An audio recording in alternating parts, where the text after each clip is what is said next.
poder completar la agenda de hoy, le doy primero la entrada a Pamela San Martín, consejera electoral del INE, para que nos hable justamente de la revocación de mandato, y regresamos en un momento con el diputado Jairo Velázquez para hablar de las reformas justamente que tienen que ver con el combate a la corrupción fiscal. Pamela San Martín, qué gusto saludarte. Ricardo, ¿cómo estás? Saludos a tu auditorio. En este difícil arte del periodismo, equilibrismo para ofrecer todas las miradas y que la audiencia se forme su propio criterio. No es una cosa sencilla, porque a veces uno quisiera nada más oír a los que piensan como uno, y eso es normalmente muy poquito. Por eso es lo que me pasa a mí, no sé a ti. Pamela, Pues te traigo... estamos en un órgano colegiado en el instituto. ¿Cómo es la vida en el órgano colegiado? ¿Se oyen todos o se oyen poquito? Pues tenemos distintas visiones y es buscar conciliar las distintas visiones que tenemos. Tienes ahorita frente a ti varios temas. Te oía hablando de manera relevante a propósito de la ley Bonilla. Déjame arrancar ahí. Decías tú, lo has declarado varias veces, que Bonilla sí sí se presentó como candidato sabiendo que era un mandato de 2 años, no de 5, como él ha dicho. Y vi que dentro del INE se mostró un documento donde así lo prueba.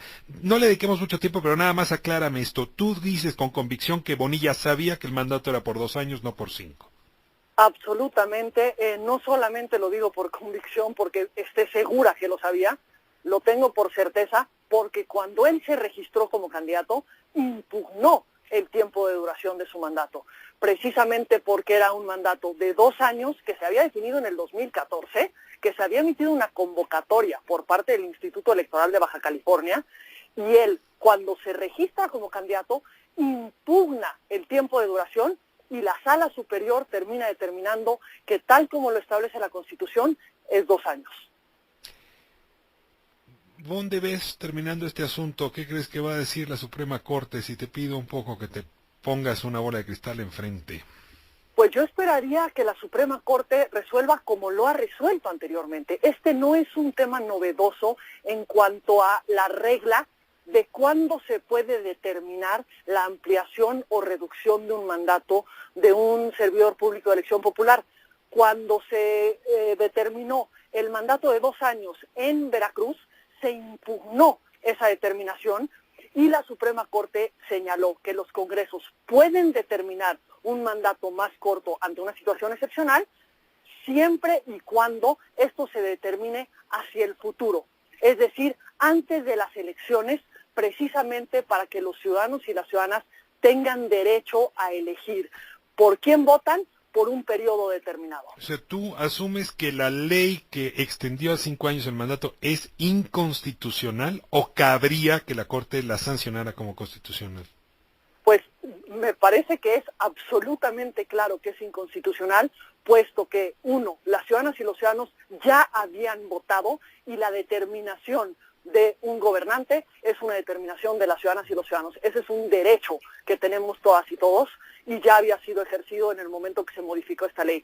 Y en segundo lugar, porque ya hay precedente de la Corte en el que ha determinado expresamente que una decisión de esta naturaleza se tiene que tomar antes de las elecciones y no después. Me muevo a otro carril. La política no es el arte de lo deseable, sino el arte de lo posible. El presidente López Obrador tenía la intención de introducir el mecanismo de democracia directa de la revocación de mandato.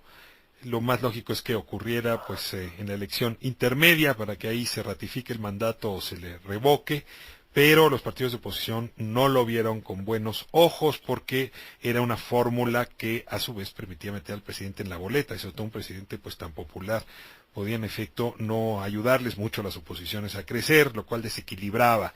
Y esto acabó en una negociación entre Morena y otros partidos para hacerlo al 4.º año, no a la mitad, para que sea la población en un 3%, 2.100.000 más o menos personas las que puedan solicitar la revocación, y lo más importante, se retira la ratificación de mandato, es decir, si ocurre la revocación bien, pero no es una ratificación lo que sucede ahí, que era importante también en el entendido original.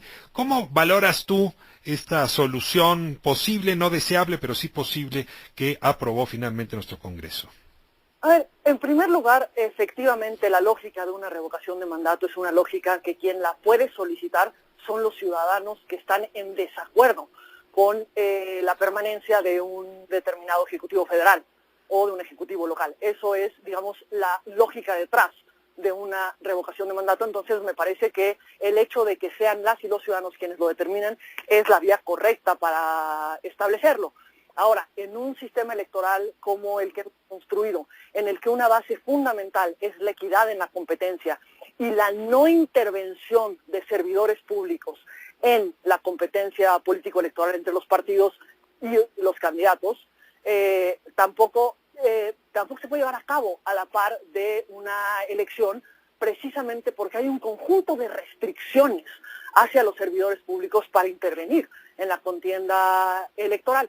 Lo que creo que tenemos que cuidar es si finalmente, como se aprueba, precisamente por las reglas que se establecen, puede terminar convirtiéndose en la simulación de un derecho. ¿A qué me refiero?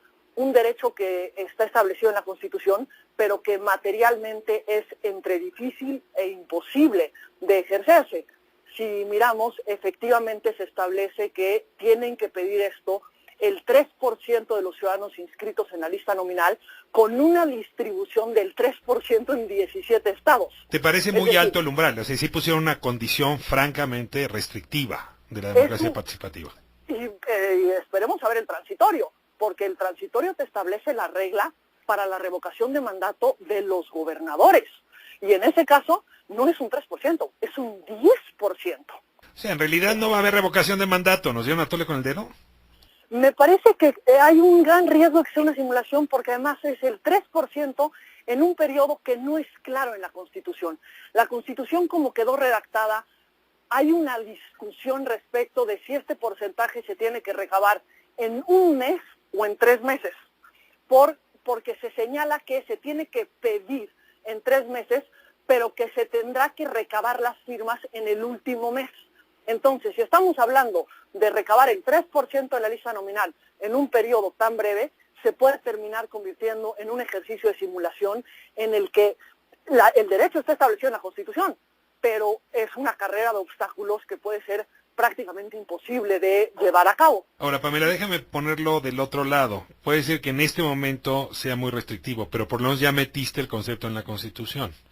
Y eso permitiría quizá más adelante volver más laxas las reglas y que la revocación se vuelva una figura importante dentro de nuestra democracia. Y es que la verdad, en más de un momento de nuestra historia hubiera hecho falta poder revocar el mandato. Entonces te pregunto si no apostaron quienes aprobaron por introducir el concepto y luego ver cómo se puede corregir. Eso sin duda es algo que se tendrá que ir analizando, pero me parece que lo que tenemos que pensar es que los derechos tienen que no solamente enunciarse en la Constitución, sino establecerse mecanismos para su ejercicio efectivo. Y, insisto, el primer momento, el que se regule como un derecho de la ciudadanía, me parece que es una noticia correcta. El hecho de establecer restricciones a la intervención gubernamental en el ejercicio también me parece una premisa correcta. Y hay un punto que me preocupa. Me preocupa en cuanto a la organización. Por supuesto que, al igual que con las consultas populares, el hecho de que sean organizadas por la autoridad electoral con las reglas que nos hemos dado para garantizar certeza, para garantizar la participación de todas y de todos, con reglas preestablecidas, etcétera, me parece que eso es correcto. Nada más hay algunas cuestiones dentro de la regulación que pueden terminar convirtiéndose en complejas. Por ejemplo, se establece que a quien le corresponde difundir toda la información correspondiente a la revocación de mandato es el Instituto Nacional Electoral. Y sin embargo, no se establece expresamente que contará, por ejemplo, con tiempos del Estado para poder difundir esta información. Se establece una restricción a la propaganda gubernamental, pero no se trasladan los tiempos, como ocurren en las elecciones, a la autoridad electoral, pero se le impone el mandato de difundir la información. El derecho a la información en cualquier ejercicio participativo también es un derecho muy relevante. Pues la verdad es que siempre estos temas son revisables. Vivimos en el arte del ensayo error, eso es la democracia. Yo celebro, te confieso, que estas figuras sean ya parte de nuestro cuerpo constitucional. Y pues también celebro la crítica porque eso hará que se vuelvan mejores, que se puedan encontrar mecanismos que las vuelvan realizables, que se vuelvan posibles. y ese tránsito pues no se da de la noche a la mañana. Pamela San Martín, no sabes cuánto te agradezco estas intervenciones tuyas que siempre nos aclaran tanto.